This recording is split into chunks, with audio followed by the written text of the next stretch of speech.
2 de Física 183, essa é a primeira parte da aula. Eu vou fazer então a definição das grandezas dessa onda unidimensional que eu defini na aula passada, que é a onda unidimensional harmônica. E aí eu vou calcular a velocidade de fase e mostrar a relação entre a velocidade de fase e as constantes que definem essa onda. A equação da onda harmônica unidimensional é aquela que eu mostrei na aula passada, né? Ela tem basicamente 4 parâmetros importantes: a amplitude, o número angular de onda, a frequência angular e a fase. Tá? Então essa equação é uma equação bidimensional, então a equação da onda unidimensional é uma equação bidimensional, porque ela depende de posição e tempo. Esse aqui é o gráfico aquele bonitinho que eu mostrei, que mostra a onda como uma função bidimensional, mas é mais difícil de olhar assim, então a gente vai ter que basicamente olhar cada dimensão de cada vez para entender o significado das constantes. Então essa é a equação harmônica. Se a gente quiser olhar só para a parte espacial, a gente tem que fixar o tempo. No caso, eu vou fixar em t igual a zero, né? Então isso é equivalente a fazer uma fotografia da onda a t igual a zero. E aí ela vai ter essa forma aqui, né, que é apenas um seno, e aqui eu mostro qual é o gráfico da figura. Você vê que ele não começa do zero, justamente por causa da fase, e a amplitude, o ponto máximo de deslocamento da corda é A, que é a amplitude. E essa grandeza aqui chamada lambda é o que a gente chama do comprimento de onda, ou seja, olhando na dimensão espacial, é quanto eu tenho que andar para a onda se repetir. É o período da equação da onda na dimensão espacial. A gente pode facilmente, usando as propriedades do seno ou do cosseno, que tanto faz, eu usei seno ou cosseno, vocês sabem que não tem diferença entre seno e cosseno, é apenas uma fase a diferença. Então eu posso usar essas propriedades dessa função trigonométrica para relacionar as constantes da equação com essas propriedades tipo comprimento de onda. É só lembrando para vocês, isso aqui é um seno puro, né? Um seno puro ele tem essa forma. Então, no ponto onde ele cruza no zero, vou chamar sempre isso aqui de fase zero. O ponto máximo positivo eu vou chamar de fase π sobre 2, que seria a fase 3π sobre 2, só para vocês lembrarem isso. E o período, obviamente, é o quanto eu tenho que andar para a função começar a se repetir. O comprimento de onda é definido como lambda, né? Eu dei o nome para lambda, 2π sobre k. Então esse k que está aqui, o número angular de onda, ele está relacionado com o comprimento de onda por essa fórmula aqui. E a gente pode inverter e dizer então que o número angular de onda é basicamente 2π sobre o comprimento de onda. Tem uma outra quantidade chamada número de onda, que é simplesmente o inverso do comprimento de onda. Bom, então o que significam essas quantidades, né? Então o comprimento de onda, então o tamanho em unidades de comprimento, que podem ser metro, centímetro, milímetro, o que vocês definirem, né? Então é o tamanho em unidade de comprimento de uma oscilação da onda, né? O número de onda, que é o inverso do comprimento de onda, é o número de comprimentos de ondas que cabem numa unidade de comprimento. A unidade dele é de 1 sobre centímetro, 1 sobre metro, na verdade, eu teria que dizer. Ele está dizendo que eu tenho 3 oscilações para cada metro. Você eu falo 3 sobre centímetro, ele vai dizer que eu tenho 3 oscilações para cada centímetro. E o número angular de onda seria o número de comprimentos de onda que cabem em 2π unidades de comprimento, tá? Também a unidade é 1 sobre a unidade de comprimento que vocês estão usando. Bom, a parte temporal é equivalente. A parte temporal, eu chamo isso de filme. O que eu tenho que fixar para ver a parte temporal da onda é a posição. Eu pego uma corda que está oscilando e olho só para um ponto dessa corda. Então eu fixo a posição que eu estou olhando. Aqui no caso eu posso escolher a posição x igual a zero, se eu quiser. E agora essa é a função que a gente tem que analisar, uma função de uma variável, né? Então ele tem essa cara aqui que eu mostrei. E tudo é muito equivalente, só que o eixo aqui é tempo, né? E o período, né? O tempo que demora para aquele ponto da corda voltar à sua posição inicial com a sua velocidade inicial é o que a gente chama de período, né? Então o período é o período, né? No caso da dimensão temporal, e eu vou chamar de t grande. Da mesma forma que a gente fez para o caso da parte espacial, a gente vai definir o período vai ser 2π sobre ômega, ao invés de 2π sobre k. A gente vai definir uma coisa chamada frequência angular, né? Então é só inverter essa fórmula, né? E a frequência propriamente dita é 1 sobre o período. Tá? Então, botando tudo isso junto, né?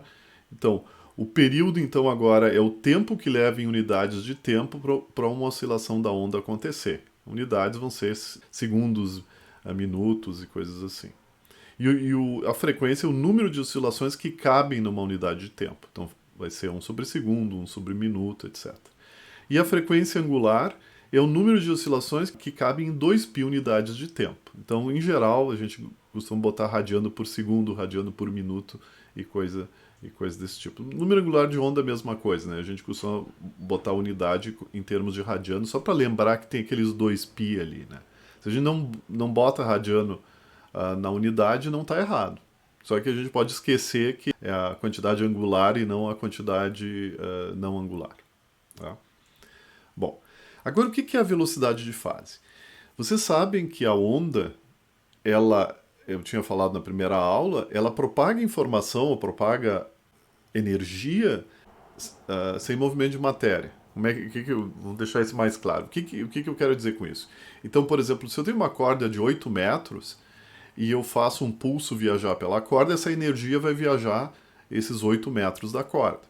Mas não vai ter nenhum pedaço de massa da corda que vai ter andado 8 metros. Em particular, como a onda na corda é uma onda transversal, inclusive os pontos da corda vão estar se movimentando numa direção perpendicular ao movimento do pulso. Então, a velocidade de fase justamente é a velocidade dessa propagação dessa energia da onda. E não tem muito a ver, a gente vai ver na segunda parte dessa aula, ele não tem a ver com a velocidade dos pontos da corda. Eles são outras velocidades. Né?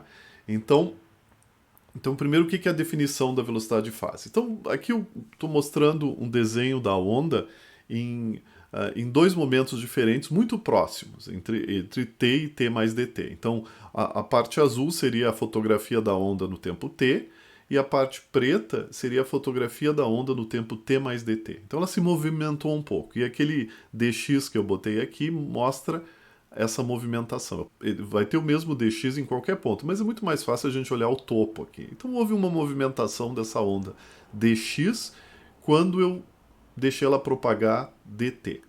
Né? Como a onda é dada por essa fórmula, e se eu quiser acompanhar esse ponto aqui, esse ponto é a fase π/2 que eu tinha falado anteriormente. A fase π/2 é o topo ali do seno. Eu quero ver como é que essa fase π/2 ela se propaga. E é isso que vai me definir como é que é a velocidade de fase da onda. Então, na verdade, o que eu tenho que fazer é dizer o que acontece quando esse argumento do seno é igual a π/2, ou seja, essa expressão aqui, né? Se vocês olharem essa expressão aqui, ela tem espaço, tem tempo e é igual a uma constante. O que significa que quando o tempo cresce, o x tem que crescer para que isso aqui continue uma constante. Então isso aqui é uma equação horária, é uma equação de deslocamento de alguma coisa com o tempo, que eu posso reescrever dessa forma. Então aqui a gente já vê que quando a gente fixa a fase, a gente obtém uma equação horária que diz como é que aquela fase, né, ela se propaga no espaço quando o tempo está passando.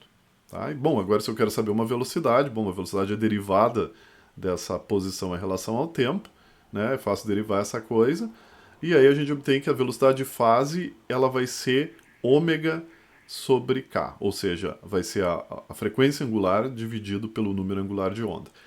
Se eu olhar para as definições anteriores, eu vejo que eu posso botar de uma forma até muito mais intuitiva para vocês, que é o comprimento de onda dividido pelo período, né? Porque a gente sabe que velocidade ela é comprimento por tempo, né? Então fica muito mais fácil de pensar assim. Essa onda que eu estou olhando aqui é uma onda de velocidade constante. Vocês podem me dizer assim, tá, a velocidade só é um comprimento sobre um tempo quando a velocidade é constante, é verdade. Essa onda aqui é uma onda de velocidade constante. Esse jeito de deduzir a fórmula da velocidade é um jeito interessante, porque aí a gente entende o que é a velocidade, né? Que é a propagação da forma e não das partículas da corda, né? Mas da forma, a forma é que está se propagando. Mas tem um jeito muito mais simples da gente chegar à conclusão que a velocidade de fase é a frequência angular dividido por número angular de onda. E é simplesmente fazer uma manipulação da própria fórmula. Por exemplo, se eu ponho em evidência o número angular de onda, a equação fica dessa forma aqui. E aí o que eu noto é que isso aqui é uma velocidade, né? Porque x, isso aqui tem que ter a mesma unidade, né? A unidade disso aqui tem que ser a mesma unidade disso aqui, então isso aqui deve ser uma velocidade. E aí a gente pode até escrever a equação dessa forma e ver que ela tem a forma f de x menos vt, que é justamente a solução da equação da onda unidimensional. Então, simplesmente manipulando a equação, a gente chega à conclusão que aqui deve aparecer uma velocidade e é exatamente a velocidade da solução do problema da onda, então deve ser a velocidade de fases, né? Ou a velocidade de fase. Tá? É só uma análise de unidades a gente pode concluir isso. Tá? Bom, só lembrando para vocês, existem outras formas de escrever a equação da onda. A gente pode escrever, agora que a gente sabe o significado das constantes, da frequência angular, do número angular de onda, a gente pode escrever a equação da onda de diversas formas para evidenciar coisas como comprimento de onda, período, frequência e coisas assim. Vocês vão encontrar muito na literatura quando se fala em ondas, por exemplo, vão encontrar muitas vezes que não vão usar a frequência angular aqui multiplicada pelo tempo, mas vão usar 2π vezes a frequência normal, né? Porque a frequência normal é uma coisa que a gente tem mais intuição do que a frequência angular. Bom, vou mostrar um exercício para vocês bem simples, só para lembrar que a gente pode tentar deduzir essas quantidades de um problema prático. Esse é um exercício. Ao remar um barco, um menino produz ondas na superfície d'água de um lago anteriormente plácido. Plácido no sentido de dizer que ele estava em repouso. Né? Observe então que o barco oscila 12 vezes em 20 segundos, cada oscilação produzindo uma elevação máxima de 15 centímetros na superfície da água. Além disso, nota que uma crista de onda qualquer alcança a margem distante 12 metros em 6 segundos. Ou seja, o barco está a 12 metros da margem e aí ele vê que essas ondas elas demoram 6 segundos para chegar na margem. E aí ele pede justamente as quantidades que a gente definiu antes. Período, velocidade, comprimento de onda e amplitude. Bom, período é muito fácil. Ele diz que durante 20 segundos existem 12 oscilações. Né? Então é dividir 20 por 12, eu vou botar em forma de fração aqui 5/3 de segundo. A velocidade de fase, então ali também é uma velocidade 12 metros dividido por 6 segundos, é 2 metros por segundo. O comprimento de onda, eu posso usar essa fórmula aqui, que o comprimento de onda está relacionado com a velocidade de fase vezes o período, dá 10/3 de metro. E a amplitude é 15 centímetros. Né? Essa aqui não precisa fazer conta, porque já está dito aqui. A elevação máxima é 15 centímetros. Vocês notem que eu posso responder com unidades diferentes. Existem outras áreas da física, é bom a gente deixar todas as unidades juntas, mas, por exemplo, a unidade que a gente usa para determinar as distâncias que a onda está percorrendo e a unidade que a gente usa para determinar a amplitude, não necessariamente elas precisam ser a mesma. Né? Bom, não está pedindo nesse exercício, mas se eu fosse escrever a equação da onda desse problema, claro que quando o menino está remando, ele não está gerando uma onda unidimensional, tipo uma onda de corda no lago, né? Ele está gerando uma onda complexa que provavelmente longe do menino ela parece unidimensional, no sentido de que ela não varia, ela só varia ao longo de uma dimensão, mas muito perto do barco ela vai ser qualquer coisa, né? Vai ser uma coisa mais circular e coisa assim. Mas vamos supor que a gente considere que seja unidimensional. Se for o caso, a gente poderia escrever dessa forma aqui, né? Só que a fase, claro, não foi definido, porque para eu definir qual é a fase, eu teria que dizer onde é que é o zero do referencial que está medindo a distância entre o menino e a margem. Se está na margem é uma coisa, se está no menino na outra, e tem que dizer também como é que ele começou a fazer a remada. Se eu disser quando é que ele começa a remar, eu posso então definir essa fase aqui. Então, no momento, ela vai ficar em aberto.